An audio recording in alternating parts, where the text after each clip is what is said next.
It was a great week. The Chiefs won the Super Bowl. It turns out that Drew was absolutely dead wrong about who was going to win that one. We also got some great comic books, mostly indie comics, but we do have a couple of decent comic books out from the Big Two. And here to talk to me about the big Chiefs win and the best comic books of the week is Drew. You ready to eat that crow, sir? Look, all I'm going to say is I was not in the minority with my picks. If you look at across the board, whether it was the ESPN, Fox News analysts, if it was even Sean, everyone else, all of our friends, family, everyone's picking the Eagles. A very few amount of people picked the Chiefs. And they said as much at the post-game celebration. Everyone was saying, no one picked us. You guys didn't pick us. Like, okay, I wasn't alone.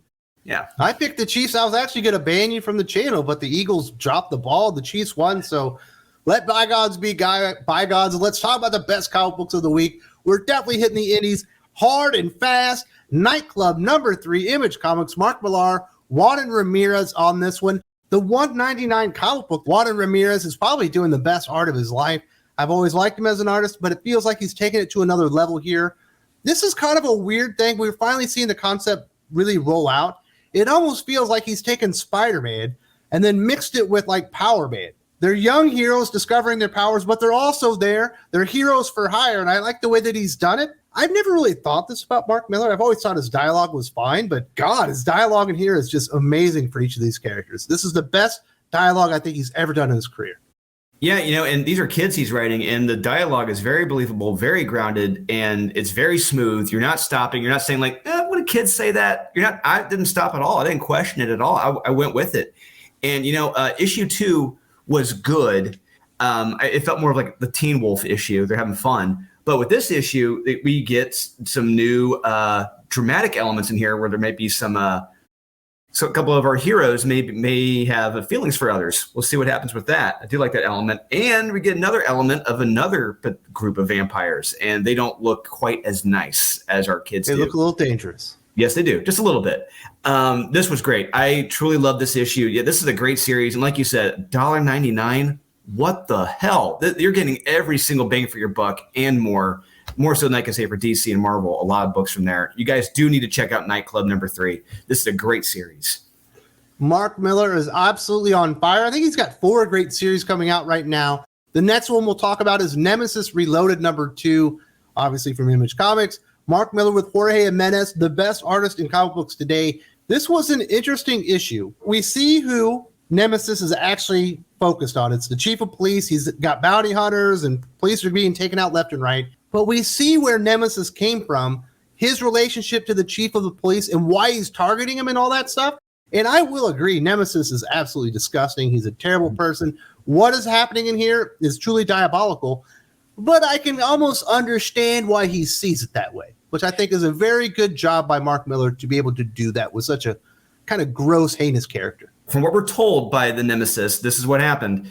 It's a good motivation. It's good motive. But we got to remember, this is solely from his point of view, Nemesis' point of view.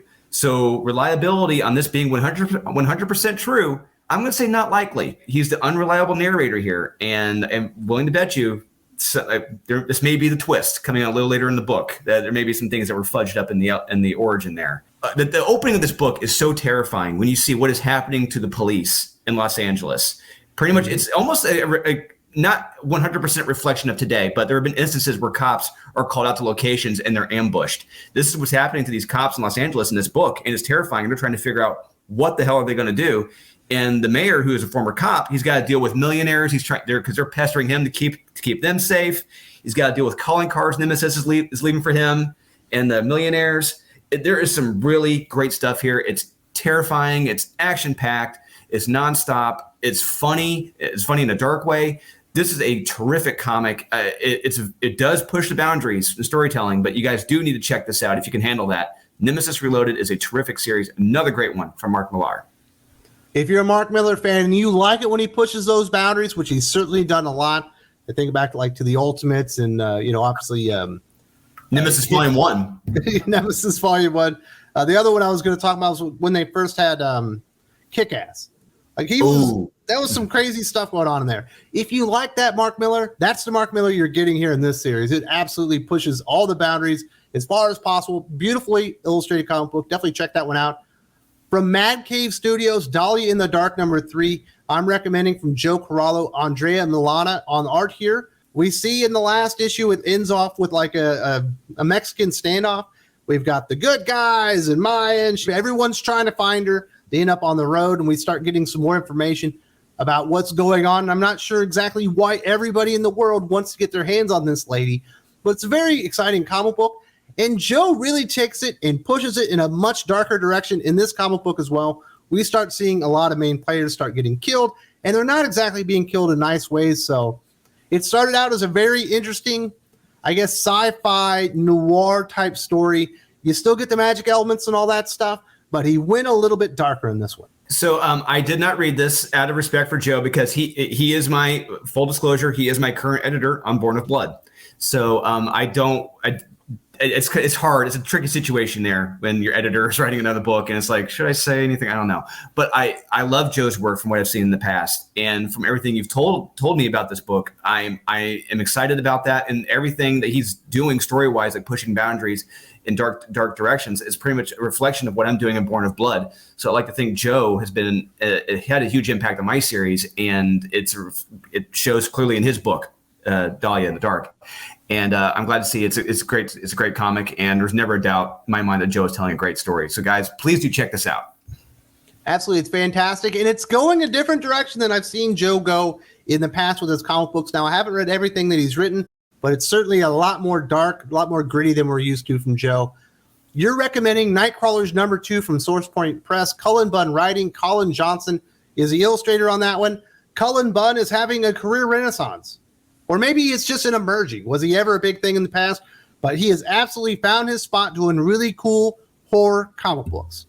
Yeah, I really think as soon as he left Marvel, he found a good comfort zone after that. He's really exploring those horror elements now. I like to think his Marvel stuff, it never happened. Everything he did with Deadpool. That way. Yeah. The horror, the suspense, the action, and drama are very high gear in this book. And all our survivors from this home, they're all picked off one by one in the forest. They're survivors. They've managed to find an abandoned city to take refuge from the demons, but it looks like this refuge may not be completely safe, unfortunately. This was really damn good. This is horror done right, and I cannot recommend this enough. I cannot recommend Cullen Bunn right now enough. Please do check out Nightwalkers, book 2, guys. Terrific. Really, just check out anything Cullen Bunn is doing right now he's really good, especially if it's horror stuff. It's shocking. I never thought I would see this, but absolutely his name on a comic book in 2023 means it's probably going to be good. Another person that seems to have upped their game heading into 2023 was Skottie Young. I Hate Fairyland #4 from Image Comics with Brett Bean on art. This thing has found a nice, comfortable spot, I think, in the top 75. It feels like it's found its audience. And Skottie Young is really just doing some amazing things. Everyone knows him for the baby hero covers and all that kind of stuff. But my goodness, this is one of the best writers in the industry right now. Yeah, 100% correct. Yeah, so a full disclosure, once again, I'm not a big fan of Skottie Young's art. It is not for me at all. But I do know he has a lot of fans that love his art. Great for them. But when it comes to being a storyteller, writing a story, Skottie Young is terrific. He is amazing. And this story, our main character, Gert, in this issue particularly, she takes a bath. But things get crazy, hilarious, and insane right afterwards. But by the end of this comic, I am legit laughing out loud. Not like LOL texting, but I am laughing out loud because of how funny and irreverent this book has become and just how randomly hilarious it is. This was legitimately funny, and I cannot wait to read the next issue, which is what Skottie Young has done for me now as being a writer. I cannot wait to read the next issues. Case in point, Strange Academy. Yeah, I won't spoil what happens because by mentioning something in this besides the bath, it may spoil it. Please do check this out, guys. Skottie Young is a terrific storyteller. If you like fantasy stories, if you like kid stories, this might be something you should be interested in reading. The final indie comic book we're going to recommend, Gunslinger Spawn #17, Image Comics, Todd McFarlane, Brett Booth. Definitely the standout Spawn series, in my opinion, and it feels like the sales also reflect that. Todd McFarlane is not writing all the Spawn stuff right now. I think there's a reason he's writing this particular series, because I think he loves telling the stories with this character, and Brett Booth obviously loves illustrating it. Every single page just looks amazing. Brett Booth has still got it. Yeah, and bear in mind, we need to remember this too. 17 issues now. There hasn't been a break as far as I can remember. It's been Todd and Brett on every single issue. And that is how I can't begin to imagine today like how incredibly rare that is. You don't get that anymore beyond 12 issues if we're lucky. But this issue was action-packed and solid. Great fight scenes, terrific art. We got consequences and a scene at the end that I did not expect to happen. Did not see that coming. But hey, desperate times call for desperate measures. For me, it wasn't the number one recommend of the week for me this week. Nemesis Reloaded was for me. But this one, it was still really damn good. And Brett Booth's art, man, it is beautiful. And I got to have some of his original art in the future. Please do check out Gunslinger Spawn.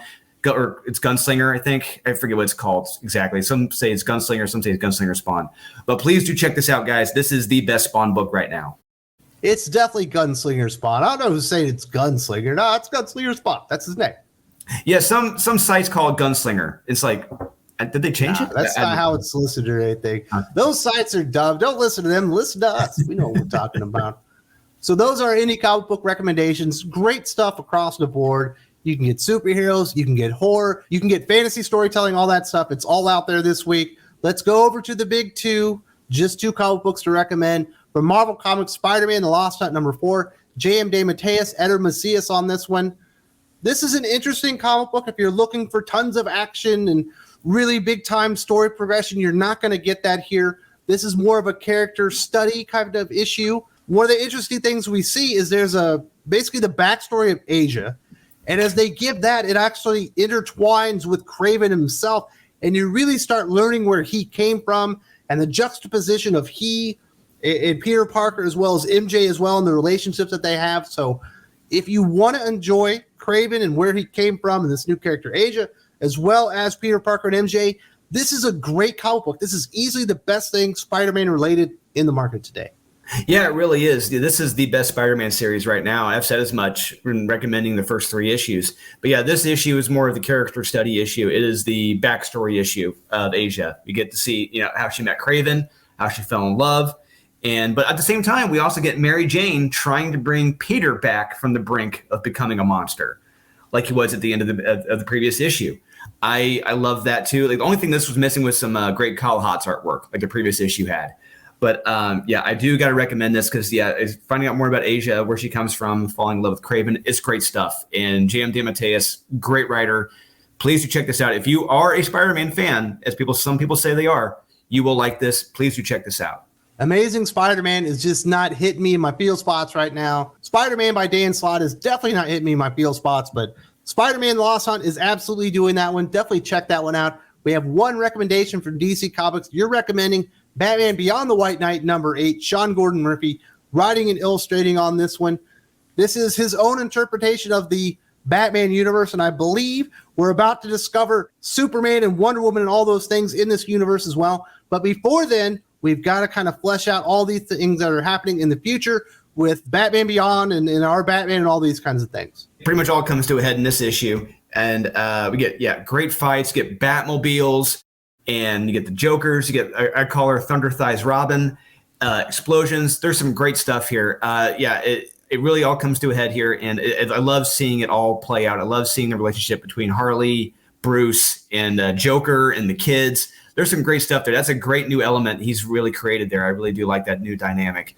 And yeah, as you said, what we're being teased with coming up next, I didn't think was going to happen because after talking to certain parties, it sounded like it wasn't going to happen. But hey, it is. But first, it looks like we're gonna get a Zorro story from Sean Gordon Murphy, and I'm psyched for that because I love Zorro. But please do check this out, guys. Sean Gordon Murphy's art is second to none. Batmobiles look great. If you love action, you love Batman Beyond, you love Batman, you love Joker, please do check this out. It is so much fun.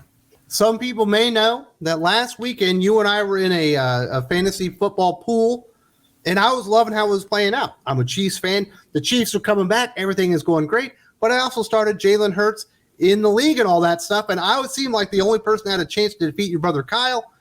and I just fell a little bit short. It was almost a perfect weekend, but my Chiefs ended up winning out, making you look like a fool, and I defeated you in the final score.